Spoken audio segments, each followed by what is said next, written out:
கர்த்தருடைய யாகத்தின் நாள். கர்த்தராகிய ஆண்டவருக்கு முன்பாக மௌனமாயிருங்கள். கர்த்தருடைய நாள் சமீபத்திருக்கிறது. கர்த்தர் ஒரு யாகத்தை ஆயத்தம் பண்ணி அதற்கு விருந்தாளிகளையும் அழைத்திருக்கிறார்.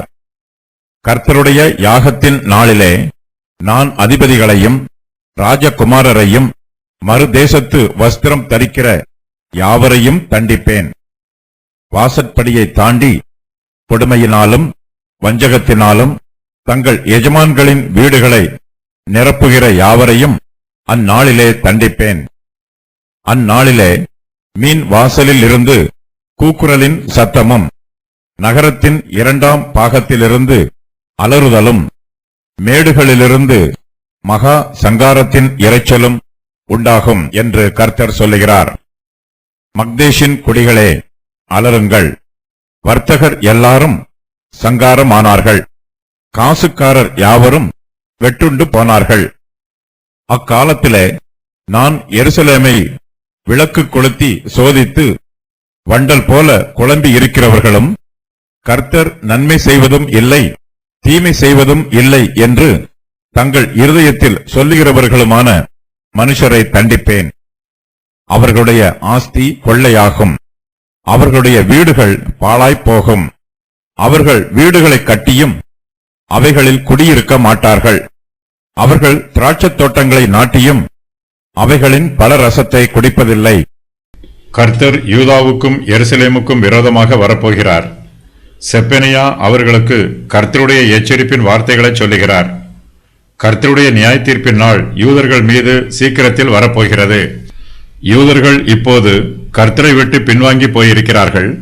கர்த்தருக்கு விரோதமாக பாவம் செய்கிறார்கள். இது அவர்களுடைய நாள். அவர்கள் தங்களுடைய நாளிலே தங்களுக்கு பிரியமானதையெல்லாம் செய்கிறார்கள். மனுஷர் தங்களுடைய நாளிலே கர்த்தரை தேடுவதும் இல்லை, அவரை குறித்து விசாரிப்பதும் இல்லை.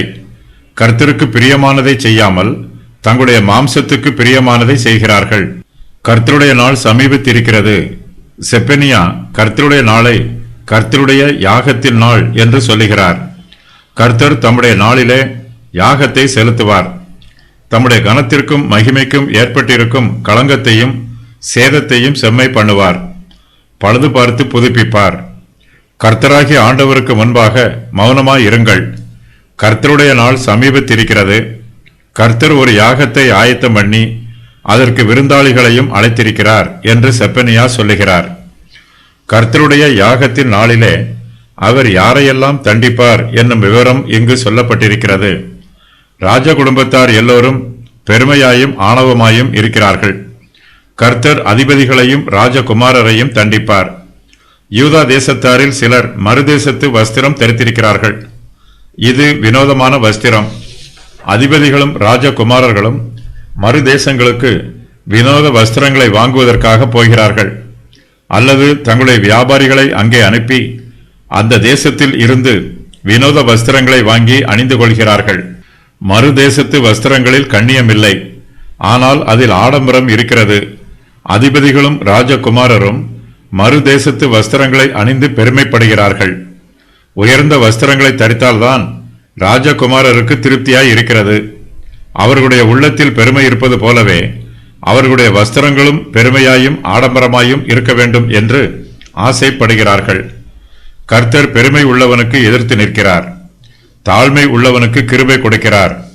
அதிபதிகளும் ராஜகுமாரரும் மறுதேசத்து வஸ்திரம் தரித்து பெருமைப்படுவதினால் கர்த்தர் அவர்களை அழித்து போடுகிறார். அவர்கள் கர்த்தரை விட்டு பின்வாங்கி போய் இருப்பதற்கு அவர்களுடைய மறுதேசத்து வஸ்திரம் அடையாளமாய் இருக்கிறது. கர்த்தர் தம்முடைய யாகத்தின் நாளிலே வாசற்படியை தாண்டி கொடுமையினாலும் வஞ்சகத்தினாலும் தங்கள் எஜமான்களின் வீடுகளை நிரப்புகிற யாவரையும் தண்டிப்பார். யூதாவின் மனுஷரில் சிலர் தங்கள் தேசத்தில் உள்ள ஏழைகளையும் திக்கற்ற பிள்ளைகளையும் விதவைகளையும் ஒடுக்குகிறார்கள். அவர்களுடைய வீடுகளையும் நிலங்களையும் சொத்துக்களையும் அபகரித்துக் கொள்கிறார்கள்.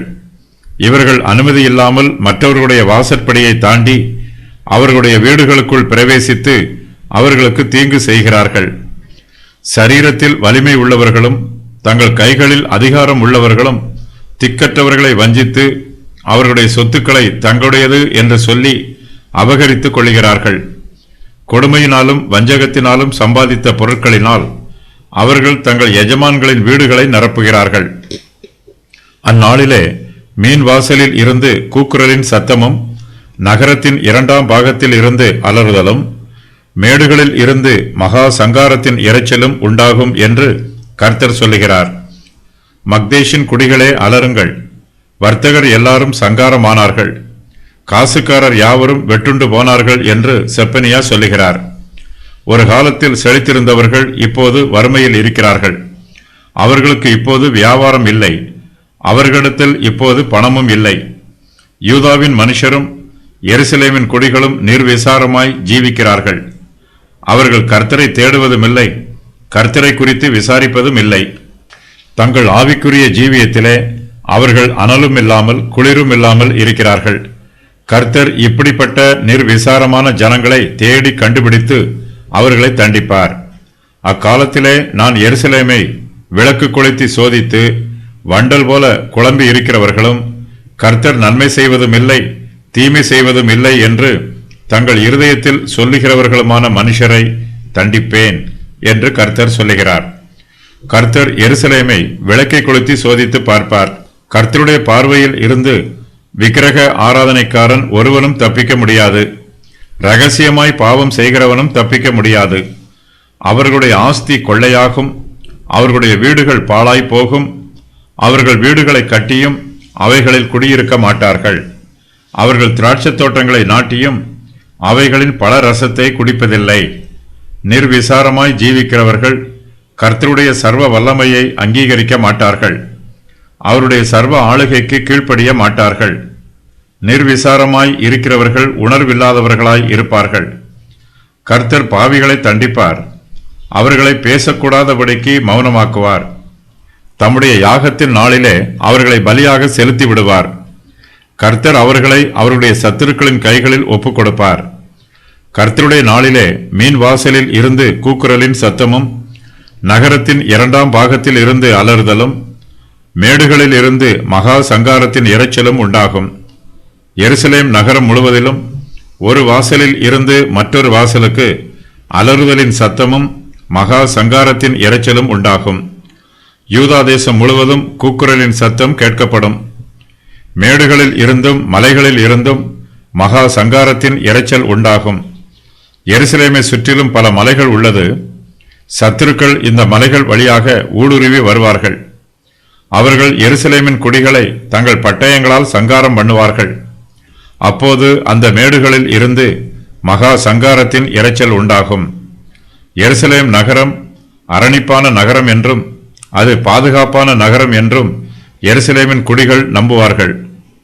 தங்களுக்கு எந்த ஆபத்தும் வராது என்று இருமாப்பாய் இருப்பார்கள்.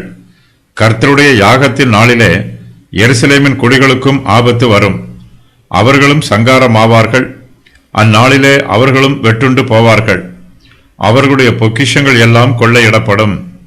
அவர்களுடைய ஆஸ்தி கொள்ளையாகும், அவர்களுடைய வீடுகள் பாழாய் போகும்.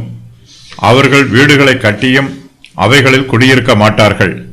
அவர்கள் திராட்சைத் தோட்டங்களை நாட்டியும் அவைகளின் பல ரசத்தை குடிப்பதில்லை.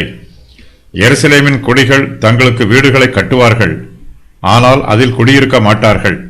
சத்துருக்கள் அவர்களுடைய வீடுகளில் குடியேறுவார்கள். எருசலேமின் குடிகள் திராட்சைத் தோட்டத்தை நாட்டினாலும் அவர்களுடைய சத்துருக்களே அவைகளின் பல ரசத்தை குடிப்பார்கள். பெண்ணை உனக்கு நியமிப்பாய், வேறொருவன் அவளுடன் சயனிப்பான். வீட்டை கட்டுவாய், அதில் குடியிருக்க மாட்டாய். திராட்சைத் தோட்டத்தை நாட்டுவாய், அதன் பலனை அனுபவிக்க மாட்டாய். உபாகமம் 28:30. கர்த்தருடைய நாள். செப்பனியா 1:17-18 ஆகிய வசனங்களில் கர்த்தருடைய நாளை பற்றி குறிப்பிடப்பட்டிருக்கிறது. தீர்க்க தரிசனத்தின் இந்த பகுதி வருங்காலத்தில் இயேசு கிறிஸ்துவின் 2ஆம் வருகையின் போது நிறைவேறும். கர்த்தருடைய நாளை பற்றிய விவரம் வருமாறு: இது கர்த்தருடைய யாகத்தின் நாள். அர்மகதோன் யுத்தத்தில் ஏராளமான ஜனங்கள் அழிக்கப்படுவதை பற்றி இந்த யாகம் குறிப்பிடுகிறது. இந்த யாகத்திற்கு விருந்தாளிகளை கர்த்தர் அழைத்திருக்கிறார். காட்டில் உள்ள மிருகங்களும் ஆகாயத்தில் உள்ள பறவைகளும் அர்மகதோனில் மரித்து போனவர்களின் பிரேதங்களை புசிக்கும். கர்த்தருடைய யாகத்தின் நாளிலே அவர் அதிபதிகளையும் ராஜகுமாரரையும் மறுதேசத்து வஸ்திரம் தரிக்கிற யாவரையும் தண்டிப்பார். கர்த்தருடைய யாகத்தின் நாளிலே அவர்களுடைய ஆஸ்தி கொள்ளையாகும், அவர்களுடைய வீடுகள் பாழாய் போகும். அவர்கள் வீடுகளை கட்டியும் அவைகளில் குடியிருக்க மாட்டார்கள். அவர்கள் திராட்சைத் தோட்டங்களையும் நாட்டியும் அவைகளின் பல ரசத்தை குடிப்பதில்லை. கர்த்தருடைய பெரிய நாள், அந்த நாள் உக்கிரத்தின் நாள். அது இக்கட்டும் இடுக்கமுமான நாள். அது அழிவும் பால் கடிப்புமான நாள். அது இருளும் அந்தகாரமுமான நாள். அது மப்பும் மந்தாரமுமான நாள். அது எக்காலம் ஊதுகிறதும் ஆர்ப்பரிக்கிறதுமான நாள். மனுஷர் கர்த்தருக்கு விரோதமாய் பாவம் செய்தபடியால் அவர்கள் குருடரைப் போல் நடக்கும் நாள். அவர்கள் இரத்தம் புழுதியைப் போல் சொரியப்படும் நாள். கர்த்தருடைய உக்கிரத்தின் நாள். இதில் மனுஷர் யாரும் தப்புவதில்லை.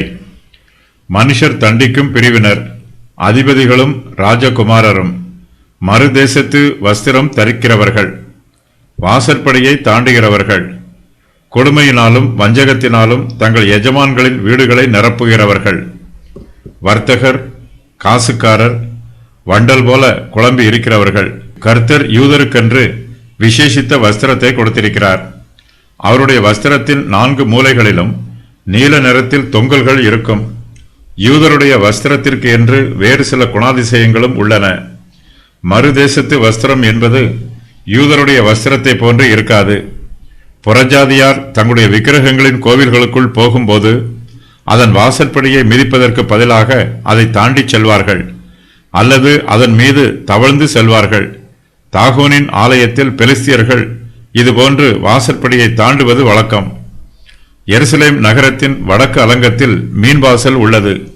அந்தி கிறிஸ்து இந்த திசையில் இருந்து எருசலேம் நகரத்திற்குள் வருவான். கர்த்தருக்கு விரோதமாக தூஷண வார்த்தைகளை பேசுகிறவர்கள் வண்டல் போல குழம்பி இருக்கிறார்கள். திராட்சை ரசத்தில் வண்டல்களாக படிந்திருக்கும் ரசம் மிகவும் அடர்த்தியாக இருக்கும். அதுபோல மனுஷரும் தங்களுடைய குழப்பங்களில் அடர்த்தியாக இருக்கிறார்கள், அதிகமாக குழம்பி இருக்கிறார்கள். கர்த்தருக்கு விரோதமாக தூஷணமான வார்த்தைகளை பேசுகிறார்கள்.